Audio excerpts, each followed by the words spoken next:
Olá, começando o Alesp Conecta de hoje, e por aqui a gente vai continuar um tema que a gente já trouxe num outro programa, falando sobre advocacy, e a minha convidada novamente é a Daniela Castro, é advogada, ela é especialista no tema, e a gente vai continuar esse bate-papo, porque nesse momento de retomada econômica e de tudo que ela contou para a gente no primeiro programa, é importante a gente continuar falando de outros aspectos. Então, Daniela, obrigada por ter voltado aqui ao Alesp Conecta para a gente continuar esse papo.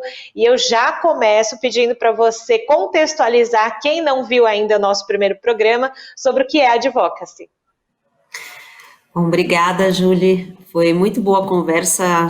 Gosto muito de falar sobre o tema advocacy, porque advocacy, acho que nesse momento em que a gente fala da importância, né, de um trabalho coletivo, de políticas públicas, de uma participação cidadã mais ativa, advocacy é justamente isso, é uma estratégia da sociedade civil para tentar influenciar os rumos de uma cidade, de um estado, de um país. É uma estratégia para trazer mudanças que podem ser comportamentais, políticas ou sistêmicas. Então, realmente é um assunto, o Brasil já faz há muito tempo, né? A sociedade civil já tenta influenciar, seja na aprovação de leis, seja fazendo campanhas para mudar comportamentos que muitas vezes precisam ser discutidos, ou mesmo políticas públicas junto aos órgãos executivos ou até judiciários. Então, é um tema muito relevante a gente falar nessa pandemia, né, e no pós-pandemia. Obrigada pelo convite de novo. E como você falou para a gente, né, essa questão da sociedade se sentir parte também do que está acontecendo, né, nesse momento, não só nesse momento da pandemia, mas em qualquer momento em que o Brasil estiver.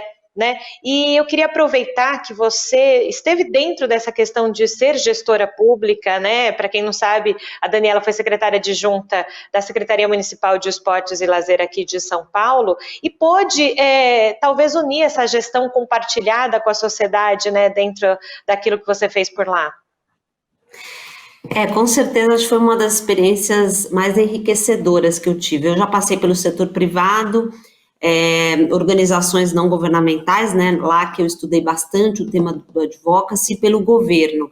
E realmente, eu acho que quando a gente fala de participar, né, da sociedade ativamente, politicamente, é isso, seja em qualquer esfera que nós estejamos, né, o setor privado mesmo, ou nas organizações não governamentais, tem um papel político de cidadania, né, que é se envolver com os assuntos que, no final, afetam a todos, afetam as famílias, as pessoas, os negócios. Então, realmente foram 3 momentos da minha carreira que eu vi a importância, né, acho que o que estava por base, a importância de todos os setores nessa, né, o que você chamou muito bem de gestão compartilhada.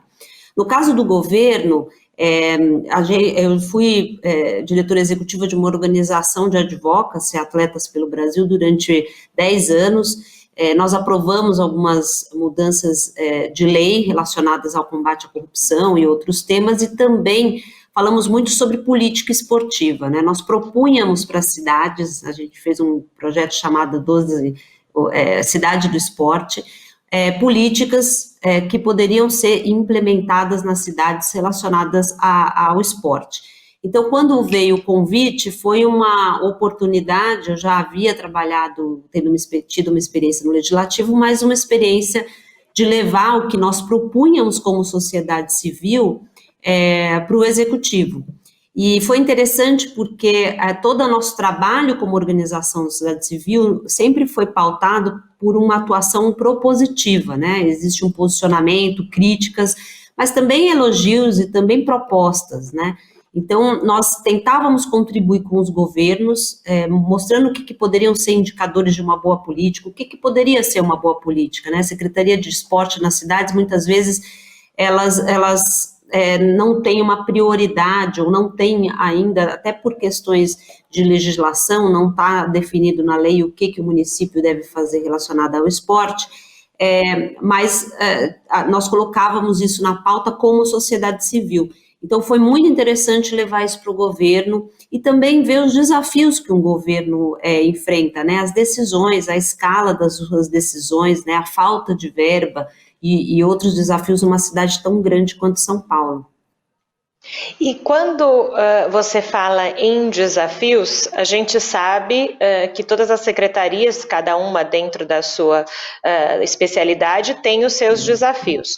Mas quando você tem uma secretaria, e eu não estou dizendo aqui no estado, na cidade de São Paulo, nem no estado de São Paulo, mas em algum momento, como você bem falou, a Secretaria de Esportes talvez não tenha ali na hora de elencar prioridades, ser prioridade, né? Quando você pega uma secretaria que tem esse contexto, né, e você precisa fazer acontecer, como é que é essa questão da gestão? Porque a gente sabe que o gestor público é sempre cobrado, independente da pasta que ele esteja, né? E como é que ele consegue, então, desse jogo de cintura mesmo também, às vezes, né? Eu acho que é saber exatamente, né, o que se quer fazer e usar um pouco também a criatividade, né? Uma das coisas que nós tínhamos como já uma proposta para o esporte são metas finalísticas. Então, a primeira coisa, assim, o que você quer alcançar para as pessoas?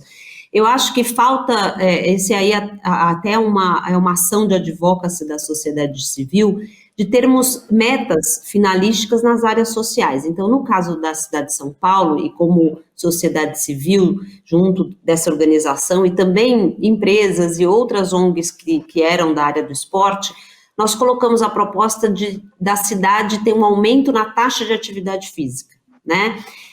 Então, esse foi o foco principal. Então, o papel do município e das políticas públicas de esporte, para nós, não era formar atleta, né? Formar atleta é algo que é para poucas pessoas, tem outro tipo de financiamento. As cidades, elas têm que fazer políticas públicas para que todos acessem o esporte. Então, aumentar a taxa de atividade física e que as crianças tivessem 5 horas de atividade física por semana. Então, estabelecida essa meta, a gente foi olhar como que a secretaria poderia fazer isso, e realmente não era sozinha, tinha que trabalhar com a pasta de educação e com a pasta da saúde. Então, isso é algo que, como sociedade civil, a gente sempre via, as pastas trabalham muito isoladamente, né?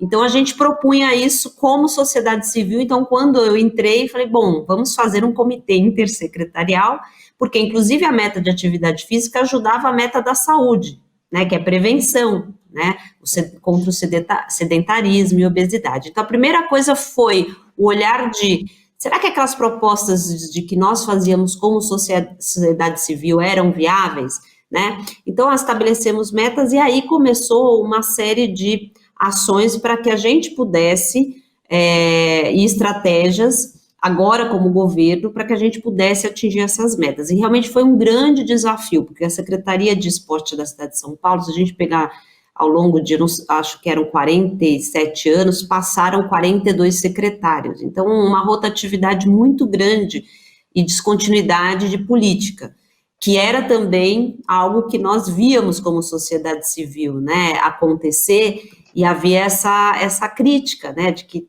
precisa ter continuidade. Então, foi muito interessante o trabalho da gente tentou colocar algo no planejamento, mudando as estruturas, né, da política para que ela pudesse ter continuidade no tempo.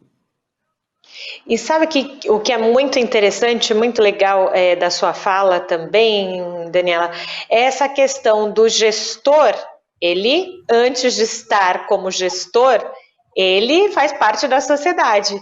Não perder esse olhar da sociedade quando está nesse momento de gestor. Nem sempre é fácil, a gente entende que tem N coisas também acontecendo no momento quando ele é gestor, mas me parece, pela sua fala, até para quem está em casa vendo, ouvindo a gente entender, me parece que é isso, né? É você continuar com esse olhar de sociedade na hora que você está fazendo política.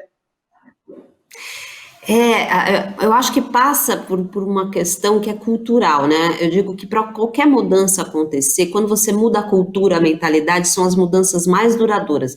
E eu acho que a gente tem que fazer uma reflexão, quando a gente fala de participação política, é a mentalidade, né, da população brasileira em relação ao que é público, né? Quem vai assumir uma gestão pública tem uma tarefa muito importante, né, muito nobre, muitas vezes a gente fala assim, bom, tudo que é público é ruim, ou é sempre uma crítica quem vai para o setor público não quer fazer.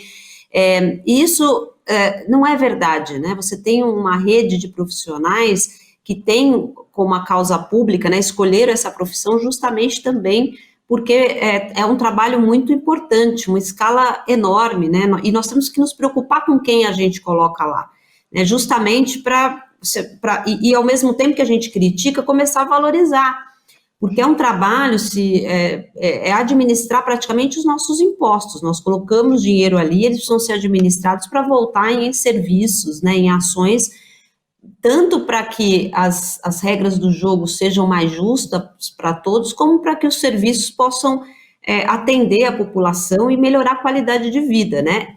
Com um olhar de desigualdade.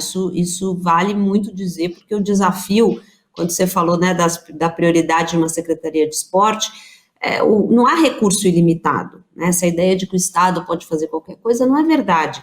Então, precisa ter realmente um olhar de gestão, e tem que ter gestão, né? Então, tem que ter pessoas boas lá, as pessoas têm que querer ir para a administração pública. E não adianta a gente só criticar, né?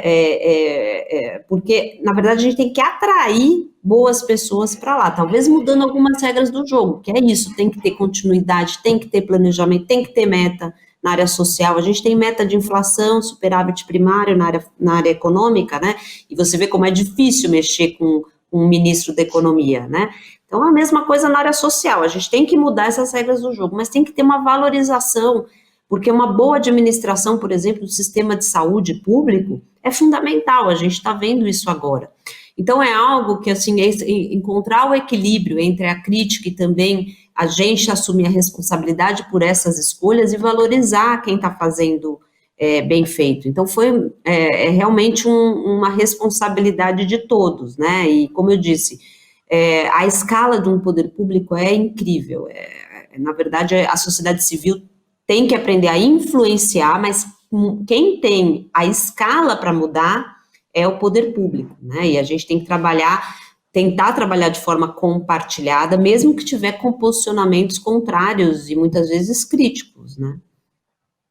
E é muito interessante essa engenharia toda, né? A sociedade, ela precisa ter os seus direitos e deveres, ter suas cobranças com o gestor público, com a administração pública, e como você falou, a administração pública precisa reconhecer aquilo que faz bem e aquilo em que precisa melhorar, né? Talvez no português, claro, é cada um ceder um pouco de lado, entender que existem falhas e que existem falhas que vão demorar algum tempo para serem mudadas, outras que podem acontecer.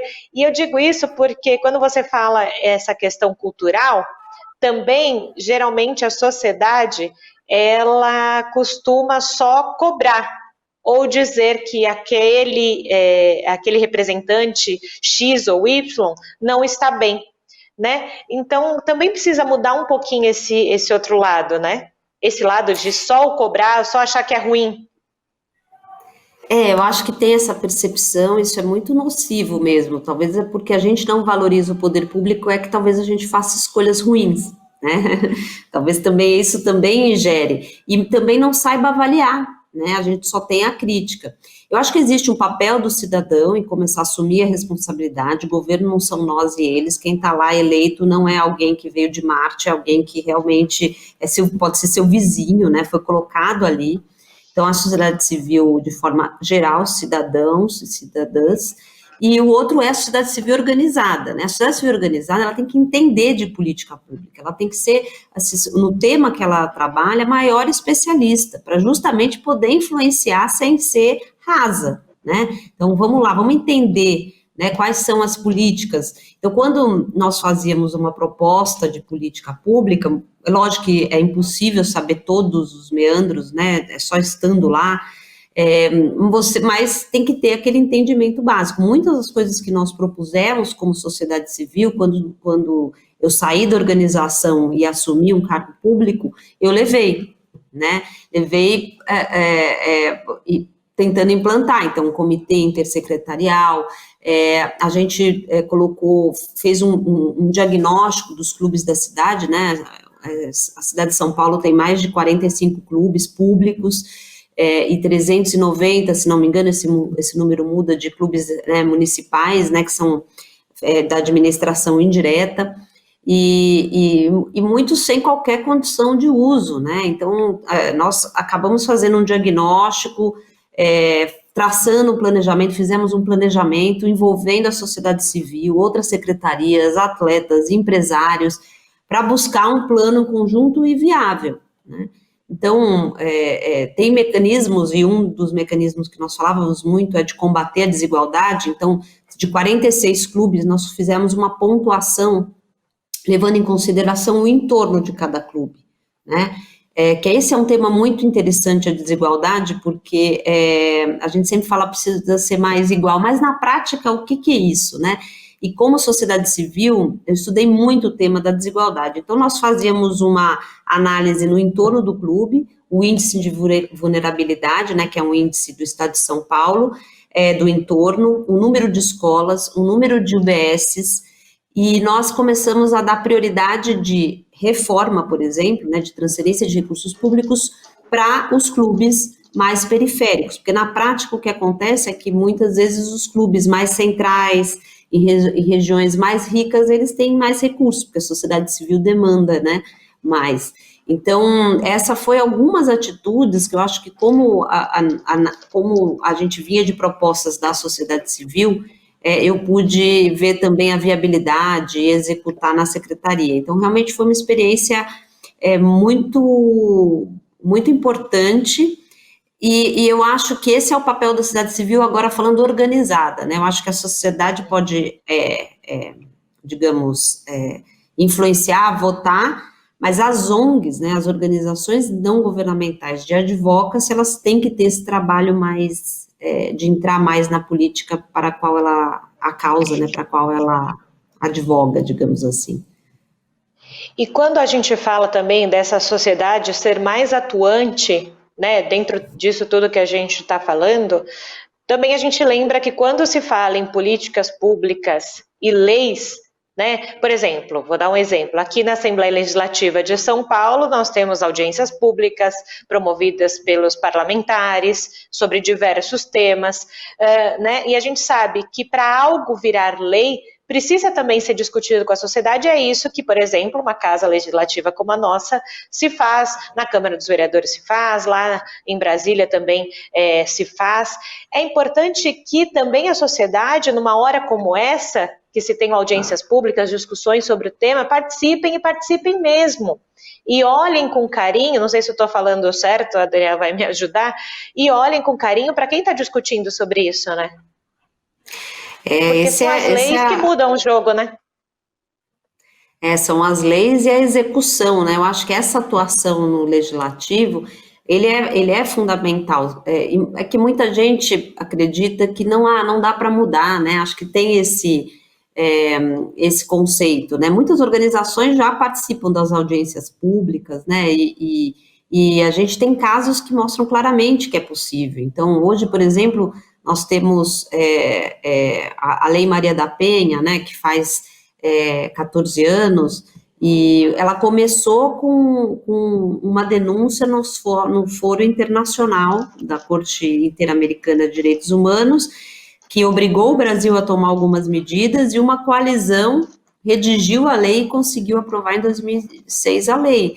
Então, são exemplos concretos, a gente tem inúmeros outros, porque a sociedade civil estava lá, se organizou e tentou influenciar. E para aprovar uma lei, como você falou, tem que participar de todas as instâncias internas, né, audiência pública, as comissões, então, esse é o espaço que a gente tem que ocupar. Já ocupa, né, não digo que não, mas eu acho que a gente tem que atuar mais ainda, né, nós temos uma atuação ainda pequena, perto do que a gente pode fazer. As doações, por exemplo, da sociedade civil hoje, se a gente pega outros países, as pessoas doam para causas relacionadas à caridade, ao assistencialismo, né, que é algo que no Brasil a gente tem mais costume de fazer, e causas, né, em organizações que atuam para mudanças de lei, para mudanças de regra de jogo. Então, mesmo que a gente não possa ir, né, para uma audiência pública, a gente pode ajudar que as organizações e seguir o trabalho de organizações da sociedade civil que vão nos representar lá na frente, né? Então não é um trabalho sempre votei e pronto, né? E também, bom, aí não posso fazer mais nada. Não, é possível fazer. Todo mundo tem um tema que é um tema que mexe com o coração, né? Que envolve alguns esporte, outros educação, outro violência doméstica, outros, né? E aí você pode escolher para que essas organizações, muitas vezes, estejam lá. Ou eu já vi, né, pessoas físicas, cidadãos que vão para as audiências públicas, né, também. Pois é, e quando você está falando em audiência pública, eu vou aproveitar o seu gancho. A gente sabe que a partir de agosto sempre começam as discussões da lei, da LDO, né? Lei de Diretrizes Orçamentárias. Aqui na LESP nós temos audiência pública por todo o estado de São Paulo. Nesse momento de pandemia, as audiências serão de forma virtual, está rodando aí na rede Alesp já a chamada e tudo mais. Também é um espaço importante de se pensar, é o momento desse compartilhamento, não é, Daniela? Na verdade, eu acho que é um dos momentos mais importantes. Eu sempre falei muito sobre formação política para organizações, né, até como trabalho voluntário. E a gente, trabalhando, já tive uma experiência na Câmara Municipal, e você vê uma atuação das entidades, né, discutindo audiências públicas relacionadas à saúde, por exemplo, né, exigência de novas creches ou outras ações, mas depois o esvaziamento na hora de discutir orçamento, né, esse é outro ponto de atenção, né, para a sociedade civil. Muitas vezes é no orçamento público, na presença do orçamento público, é que a gente vai saber quais são as ações que vão ser financiadas ou as que não. Então, é um momento crucial, né? A polícia, se não está no orçamento, muitas vezes uma proposta que se quer, ela não vai acontecer, né? Então, é importante não simplesmente a exigência, mas por isso é importante conhecer o caminho, né, da política pública, porque você tem que, você está exigindo, por exemplo, um programa público, a destinação, né, uma ação concreta que demanda recursos, e não está no orçamento, e a sociedade civil não está na discussão do orçamento, é outro problema, né? Eu acho que o orçamento público é um assunto à parte, né? Porque não só orçamento público, mas também tributos, porque são formas de você dizer quem fica com o recurso, quem não fica, né? Então, para onde vai o recurso e muitas vezes para quem você vai desonerar o recurso e a relevância disso. Então, é um tema que a sociedade civil, na minha opinião, agora eu estou falando da sociedade civil organizada, deve se apropriar mais, que é orçamento público e sistema tributário, por exemplo, já que você tocou no assunto. Pois é, e também quando a gente fala dessa questão, a gente coloca a sociedade também querendo saber para onde foram esses recursos. Então, a gente diz, agora da parte da administração pública, ter essa transparência com o que foi gasto. São dois nomes em inglês, né? Mas a gente fala, advocacy conversa com compliance? Conversa, né? Acho que existem causas, né, que perpassam, quer dizer, temas que perpassam todas as causas, né?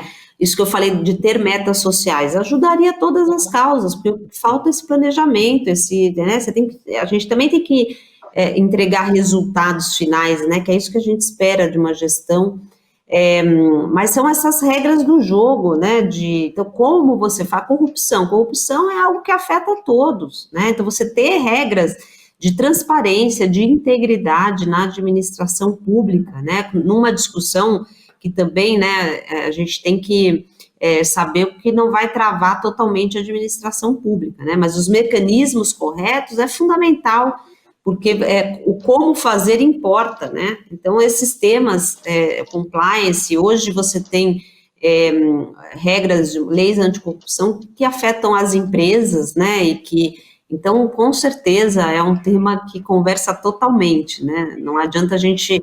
Não se fala muito, né, de a gente ter resultados se todas as regras do jogo, elas contribuem para que não haja, né, uma forma nem de você seguir o que está acontecendo, nem de controle social, nem de transparência, e, por exemplo, desvios de recurso, né? Isso é sociedade civil, por exemplo, a informação.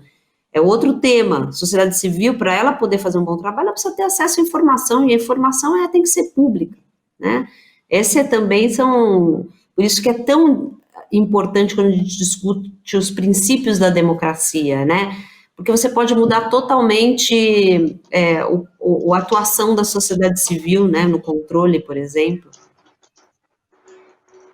Pois é muito importante a gente trazer esse lado, porque quando a gente está falando com a sociedade, olhar também de um outro jeito, né? É isso que você falou, é você também pensar no todo, né?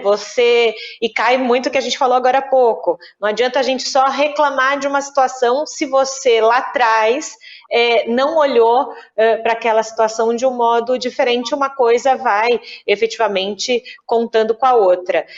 A gente não vai fazer um exercício de futurologia, porque não dá nesse momento de pandemia, de como vai ser, mas com toda essa sua experiência dentro do setor da administração pública, do setor privado, enfim, você transitou em todas essas áreas.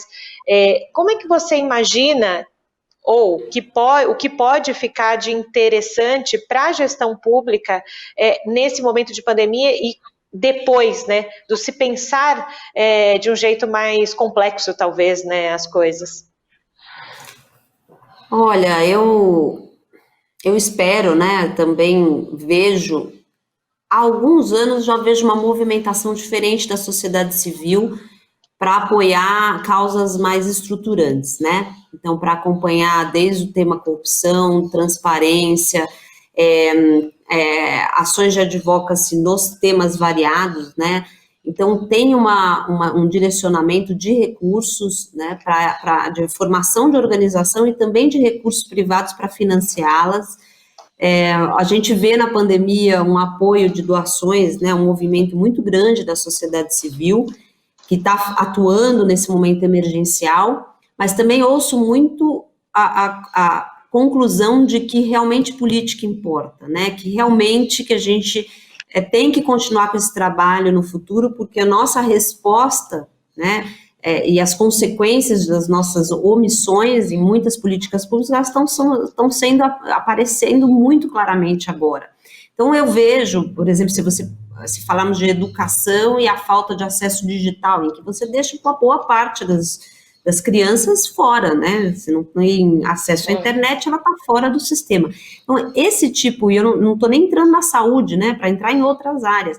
Então, essas consequências que nós estamos vendo, e também um caminho que vem acontecendo de uma atuação maior da sociedade civil, de investidores sociais, para a importância da política, eu acho que ela pode ser, e eu gostaria que fosse, né, esse legado desse momento tão triste e desafiador que estamos vivendo, né, pode ser o grande aprendizado de que se nós não estivermos lá, as decisões são tomadas no dia a dia, né, mas se a gente não participar e tentar influenciar para outros caminhos, né, a gente vai ter praticamente os mesmos resultados, porque muita coisa demanda compromisso político, demanda regras do jogo e algumas mudanças, e isso só vai mudar se toda a sociedade resolver colocar as mãos na massa, né?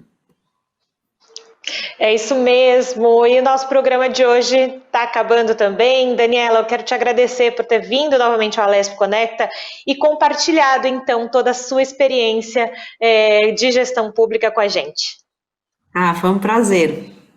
Sim, quando eu quiser, eu venho de volta. Pode deixar, com certeza até o final de 2020 a gente vai te escutar de novo. E se você quiser rever esse programa que terminou agora, é fácil, corre lá na nossa plataforma do YouTube, no canal da Assembleia Legislativa de São Paulo e também durante toda a nossa programação da Rede Alesp. Você confere esse programa e todos os outros da Rede Alesp. Eu fico por aqui. Até mais. Tchau, tchau.